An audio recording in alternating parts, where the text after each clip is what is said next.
Crisis: Rohingyas cross floodwater in a refugee camp near Bangladesh. File picture. Dhaka: a flood of Rohingya refugees into Bangladesh threatens to hold captive India's efforts to cobble together a BIMSTEC free trade pact which would cover nations with combined GDP of over $3 trillion. We all have our geopolitical considerations, but this Rohingya exodus to Bangladesh has strong ramifications for the security of our region. If we don't work jointly on it, I fear it may undo some of the good work that has happened over the years, warned Gowhar Rizvi, the international affairs advisor to the Bangladesh Prime Minister at the Traki India-Bangladesh Security Dialogue held here last week.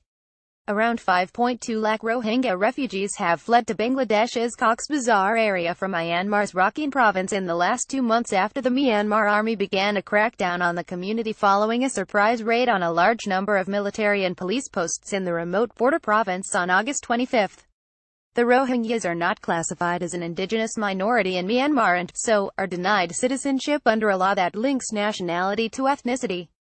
BIMSTEC, or the Bay of Bengal Initiative for Multisectoral Technical and Economic Cooperation, which comprises India, Nepal, Bhutan, Bangladesh, Sri Lanka, Myanmar and Thailand, have been negotiating a free trade agreement for some years which could potentially cover a marketplace of 1.6 billion people, and negotiators say recent breakthroughs could mean that the nations are very close to clinching a pact.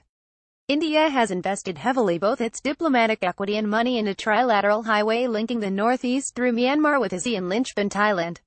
The highway will eventually extend to Ho Chi Minh City in Vietnam, covering around 3,200 kilometers of roadways, and may also link, under a separate initiative, to the new boomtown of Kunming in China's Yunnan. New Delhi has also offered 3 lines of credit worth $7.5 billion to promote connectivity between India and Bangladesh. The trilateral highway, which was initially proposed as Asia's #1 highway, is expected to turn into an economic corridor, drawing huge investments for industry and commercial agriculture into a poor and often tense region beset with militancy. Japan has been backing India and ASEAN's bid to link Asia as it sees better market access through it and creation of its own counter to China's Silk Route. A parallel but little reported initiative by Tokyo to part fund a string of ports in South Asia and the ASEAN is expected to link this highway to Japan. However, Bangladesh's stand poses a dilemma before BIMSTEC and the projects under it. India's eastern neighbor wants the Rohingya crisis solved first before proceeding to build roads to Myanmar. It's a tough call for friends in India.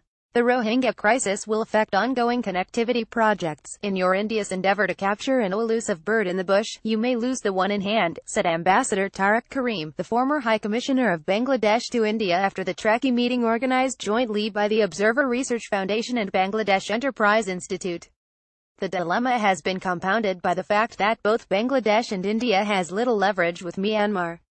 India has proposed a cross-country gas pipeline in the first half of the last decade to evacuate gas pumped from Myanmar's offshore fields awarded to Indian firms in the Rakhine province. However, the then Bangladesh government under Begum Khalida Zia had not agreed to the proposal.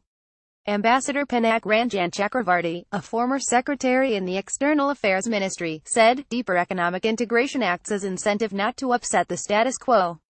However, for Myanmar, there is no guarantee that it would not have expelled the Rohingyas.